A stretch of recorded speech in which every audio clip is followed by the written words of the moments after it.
Collingwood are chasing two-time premiership Brisbane Lion Zac Bailey. Let's talk about it. So Xander Maguire just tweeted that Collingwood are putting themselves in the running for Zac Bailey. Now, he also says that Essendon, Adelaide, and Port Adelaide are looking at him as well. But what does this all mean? Now, Zac Bailey, fresh off of two premierships and what could have been a Norm Smith had he had kick straight, is one of the hottest commodities going into the 2026 free agency period. Of course, there's Butters. Of course, there's Ben King as well. And to a lesser extent, Sam Walsh. But I think Sam Walsh will re-sign it and be the next captain of the Blues.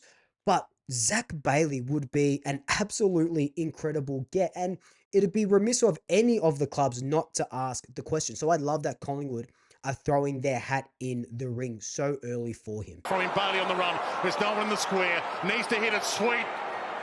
Doesn't get any sweeter than that. Now, it was revealed about 2 or so months ago, actually before the finals, that Essendon have put towards Zac Bailey a 6-year, $1.3 million a year contract to him. And that is huge, right? We know that with these free agents, especially the guys that are around that 25 age bracket where they're in their quote-unquote prime, you're going to have to pay a lot for them, especially to pry them out of their clubs. Now, with Bailey, with Butters, and with King, they're all restricted free agents. If you don't know, restricted free agents means that the club that they're from can match the bid. Now, the club has to match the exact bid. They need the salary cap space. They can't just match a bid if they know that they can't have that salary cap space. So if you offer, just we'll round it out, 10 years and $1 million a year to Zac Bailey, Brisbane have to be able to pay that for 10 years, and they have to be able to pay that $1 million a year. It can't be any sort of which way. You're probably thinking as well, hey, do Collingwood have that salary cap space? When you think about it, at the end of next year, we do have a lot of players coming out of contract, but look, let's be frank, Scott Pendlebury, Jeremy Howe, Steele Sidebottom, all more than likely in their last year. As much as that hurts, maybe one of the three go on again, but possibly all of those are at their end of their tenure. They're all on around 300 to 400,000. They're less than the AFL's average wage. So there you're looking at what? Let's just say they're on 400,000, 4, 8, 12. That's $1.2 million a year. We've stopped paying Adam Treloar's contract, so that's about 300 to 400,000. And then by the end of next year, we would have stopped paying Brodie Grundy's contract. I can't believe that's still going. So that's a lot of money there. But what else does that mean? Now, we're going to be hitting the draft pretty hard this year in 2025. We'll be more than likely hitting the draft pretty hard next year, unless there's other names that pop up.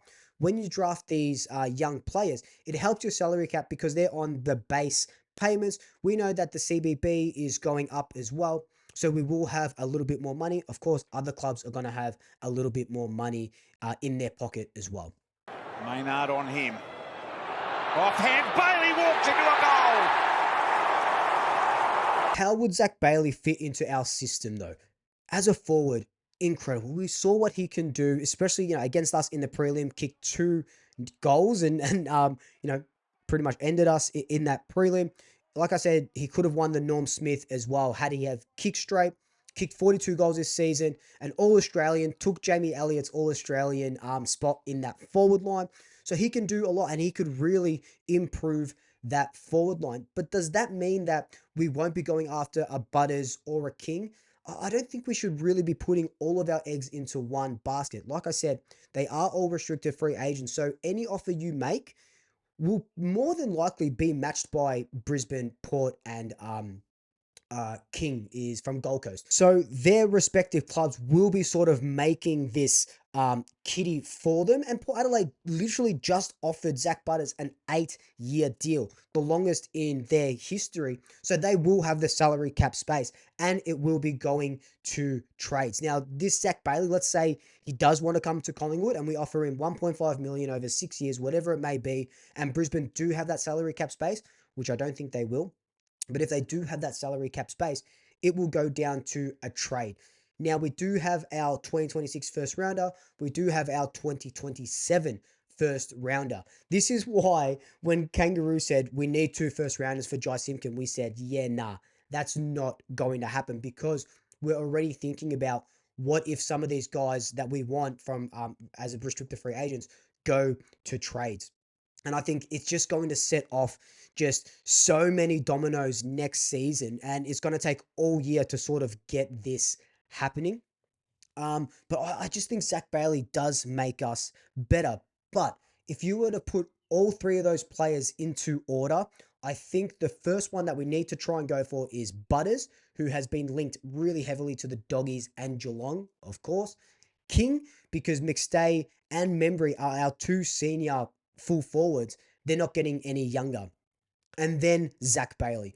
All three of those guys, if we could get one of those in, you'll be absolutely laughing. There was talks that Ben King is pretty much, 1 foot in the door at Collingwood. That was done by, I think it was Cal Toomey on Gettable, that we're pretty heavily right into King. And I think that would be just absolutely insane if we can get him. But again, a restricted free agent. So it does make it a little bit harder because everyone would want a pretty penny for these players. You just look at Brisbane. Adelaide wanted Archie, and Brisbane weren't happy with, I think it was the second rounder they were sort of tussling about.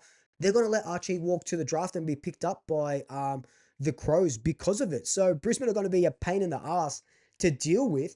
And, especially with one of their stars. Now, Zac Bailey usually signs his contracts, his last two contracts, between December and February.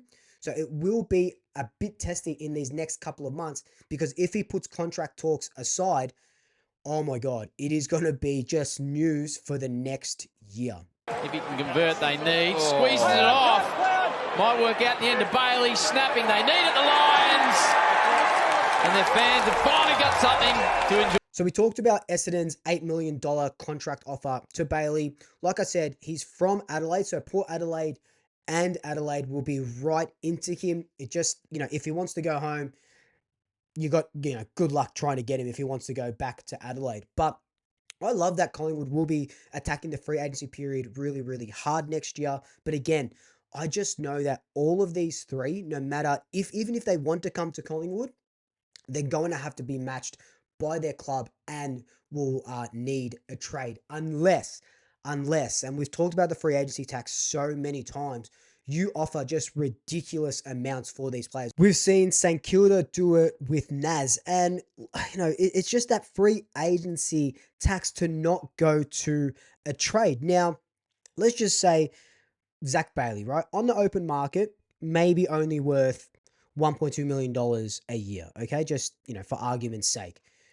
And Brisbane can probably match that. You would need to up that by $300,000, $400,000 to 1.5, 1.6, so that Brisbane don't have the ability in their salary cap to be able to match that. Because if it gets to a trade, we just don't have the commodities at the moment.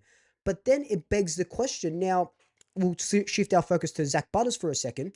Zach Butters, if you were to offer him something that Port Adelaide couldn't match, like, I don't know, $1.8 million a year for 8 years, let's say, and he becomes the most paid player at the Pies, how does Nick Dacos feel? How does Josh Dacos feel? Especially Nick Dacos, with Tasmania coming in, and they're reportedly offered a 10-year contract, $3 million a year with bonuses and all this sort of stuff, signing on and all this sort of stuff to some undisclosed players. Possibly, Nick Dacos is one of those players that they've offered that to. That's $30 million in 10 years. Now, you would hope loyalty and stuff kind of, makes him stay. I'm not saying that Nick Dacos is going to leave, but what I'm saying is you need to give these players what they deserve. And Nick Dacos, if Naz is worth $2 million, so is Nick Dacos. Nick is probably worth a little bit more than Naz as well. So, you need that salary cap space, and you need to pay that free agency tax for these other players. Yes, definitely. But then the trickle down effect is you need to keep the players that you currently have happy. And yes, it is that, that free agency tax. But again, you need to offer Nick Dacos at least $2 million a season. Sweet goes to the line for now. Bailey hits it at speed along the ground. He got it. He can make it talk. He's got support. Sweeping polyfarmer hand pass to Dunkley. Feeds it inside. Bailey for a couple in a row. Puts Brisbane on top. But looking at the free agency period as a whole at the end of next year, there's those 3 important big player targets. Ben King, Zach Butters, Zac Bailey. If I was to put them, in 1, 2, and 3 in a podium finish, I'm going Butters first, I'm going Ben King, and then I'm going Zac Bailey. That's not to say that Zac Bailey wouldn't make our team better, because he would. Imagine a forward line with Jamie Elliott, Zac Bailey, and Bobby Hill in it. Very good. Absolutely very good.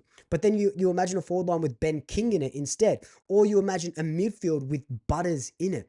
It's just any of those players makes your team better, but it's probably our midfield that we need to work on the most, especially with Pendles and Sidey possibly retiring at the end of 2026. You need someone like Butters, again, $1.8 to $2 million a year probably, in that realm. Now, again, we talked about salary space at the start. Tom Mitchell isn't at the club. Mason Cox isn't at the club anymore. They weren't on $1 million a year, but they were probably on a pretty penny. Put that together with no Brody Grundy contract at the end of next season, no Adam Treloar at the end of this season, so that's fine. And then a couple more retirees. A couple of players will probably leave. Maybe there's a couple more retirees, and you never know what trade period sort of comes up with, right? So it's just going to be an interesting time, especially with Collingwood at the end of next year. And I can't believe we literally have to wait a whole year for this to know what's going to happen with our list. But I just saw this and I had to make a video because it's just exciting already. Preseason for us hasn't even started. It starts in a couple of weeks and we're already looking at 2026. This next couple of months, especially with Bailey, because he signs his contracts between December and February. So that's going to be interesting to see. If he knocks that back, it is a free for all. But I put the question on to you. Give me your 1, 2, and 3, who you would prefer us to go for the most, and then the second, and then the third. Let me know your thoughts in the comment section down below. But until then, like, comment, subscribe, tell your family, tell your friends, tell your pets, and until next time, double shackers, I'll swoop you later.